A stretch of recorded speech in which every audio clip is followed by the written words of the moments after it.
¿Alguna vez has terminado una charla y, aun cuando la otra persona se despide, tu mente sigue reproduciéndola una y otra vez? Analizas el tono de su voz, recuerdas un comentario que hiciste hace 3 semanas y te preguntas qué habrá pensado de ti. Esa sensación de que la conversación nunca se apaga es más común de lo que crees, y no se trata simplemente de ansiedad o de falta de disciplina.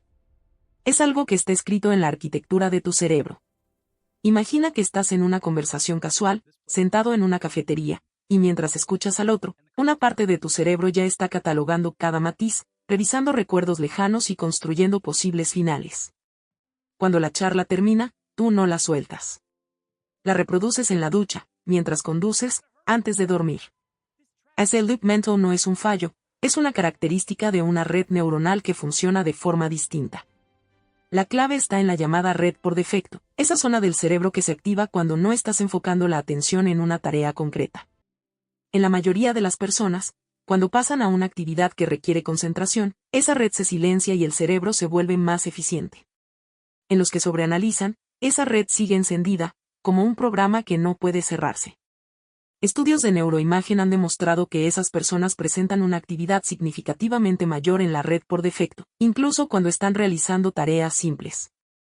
A eso se suma una conexión más fuerte entre la corteza prefrontal, la zona responsable del razonamiento, y la amígdala, el centro del miedo. Esa unión constante convierte casi cualquier pensamiento en una carga emocional. Un problema laboral deja de ser solo un reto lógico y se siente como una amenaza. Cada decisión, por pequeña que sea, se procesa como si fuera crucial, lo que agota rápidamente los recursos mentales. El resultado es una sensación de cansancio permanente, como si tu mente estuviera siempre en marcha. No es que estés desatento, es que tu cerebro está trabajando a un nivel de procesamiento que la mayoría no experimenta. Esa sobrecarga puede hacer que los demás te perciban como exagerado, que te digan que te relajes, sin entender que tu arquitectura neuronal simplemente no está diseñada para apagarse tan fácil. Sin embargo, esa misma arquitectura que te causa frustración también te brinda una ventaja única. La red por defecto, cuando está altamente activa, favorece la capacidad de conectar ideas que a otros les parecen inconexas. Los investigadores en creatividad han encontrado que las mentes que mantienen ese rumor interno son más propensas a generar metáforas, a ver patrones entre campos distintos y a anticipar consecuencias antes de que se manifiesten. Esa habilidad de ver más allá es la que permite a los polímatas descubrir relaciones entre disciplinas aparentemente ajenas. Además, esas personas suelen tener una memoria episódica más detallada.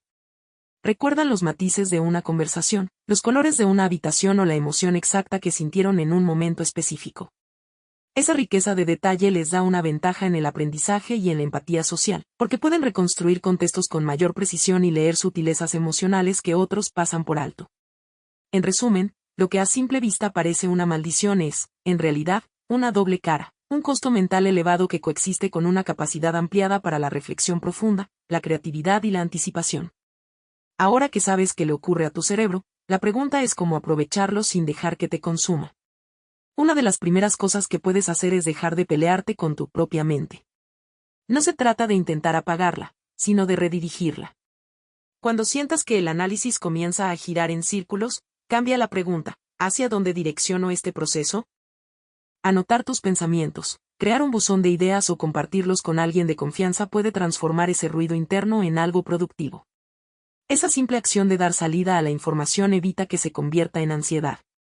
Otro paso esencial es aprender a distinguir entre el pensamiento productivo y el circular. El pensamiento productivo avanza, cada vuelta añade algo nuevo, mientras que el circular vuelve al mismo punto sin aportar información fresca. Cuando notes que estás atrapado en el segundo tipo, hazte una pregunta sencilla: ¿estoy aprendiendo algo nuevo de seguir pensando en esto? Si la respuesta es no, es señal de que necesitas interrumpir el ciclo, no con fuerza, sino cambiando de entorno, haciendo una actividad manual o hablando en voz alta. Ese pequeño movimiento rompe el bucle y permite que la mente se reinicie. Y aquí viene otro punto crucial: preservar tiempo de procesamiento intencional. En lugar de intentar contener el pensamiento durante todo el día, dedica 20 o 30 minutos a una sesión dedicada exclusivamente a pensar, analizar y preocuparte si es necesario. Al darle a tu cerebro un espacio designado, le enseñas que tienes un momento y, por lo tanto, puede relajarse en el resto del tiempo. Es contraintuitivo, pero funciona porque no estás suprimiendo el pensamiento, lo estás negociando. ¿Y tú, ¿Has notado cómo tu mente sigue trabajando incluso cuando intentas descansar? Cuéntame en los comentarios, de verdad quiero saber tu perspectiva. Si esto te está abriendo los ojos, suscríbete y activa la campana para seguir explorando cómo transformar esa sobrecarga mental en tu mayor superpoder. Y aquí es donde la cosa se vuelve aún más interesante, porque todo ese sobrepensar que tanto te ha costado también es la llave que abre puertas que la mayoría simplemente no ve. Imagina que cada vez que tu mente empieza a armar esos milenarios escenarios internos, en realidad está entrenando una especie de músculo mental que, si lo sabes usar, te permite adelantarte a los problemas antes de que siquiera aparezcan.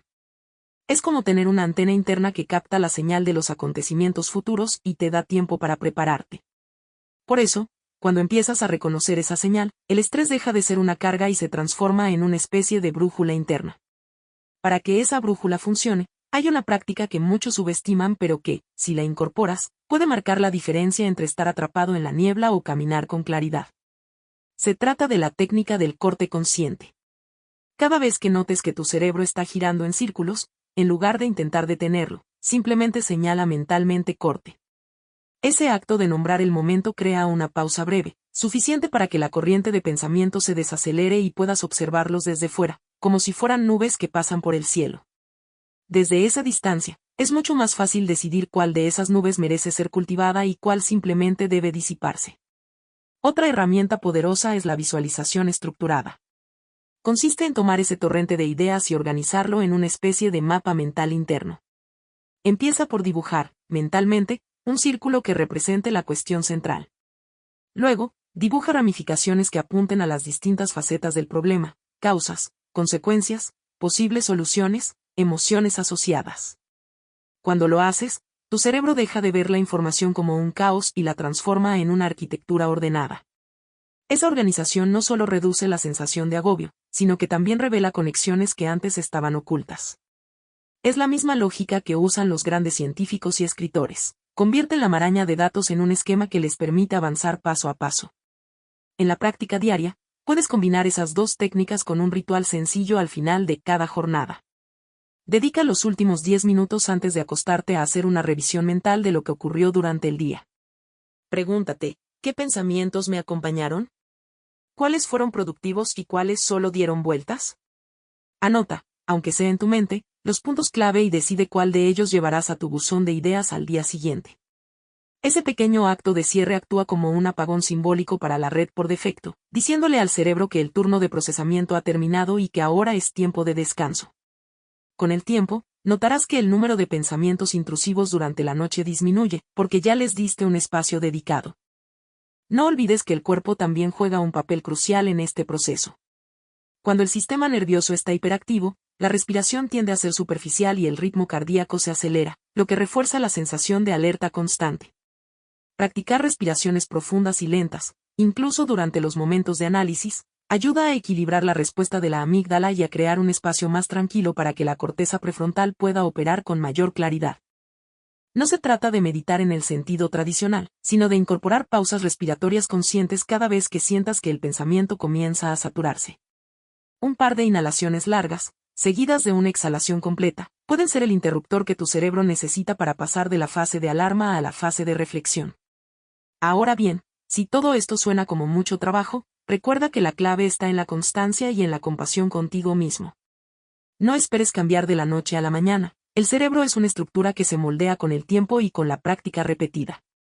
Cada vez que logres redirigir un pensamiento, reconocerás una pequeña victoria que, acumulada, transformará tu experiencia diaria. Es como entrenar un músculo, al principio sientes el esfuerzo, pero con los entrenamientos regulares el músculo se fortalece y el trabajo se vuelve más fluido. Podrías preguntarte, ¿pero qué pasa si me pierdo en la creatividad y no logro concretar nada? Esa es una preocupación válida, y la respuesta está en equilibrar la fase de generación con la fase de ejecución.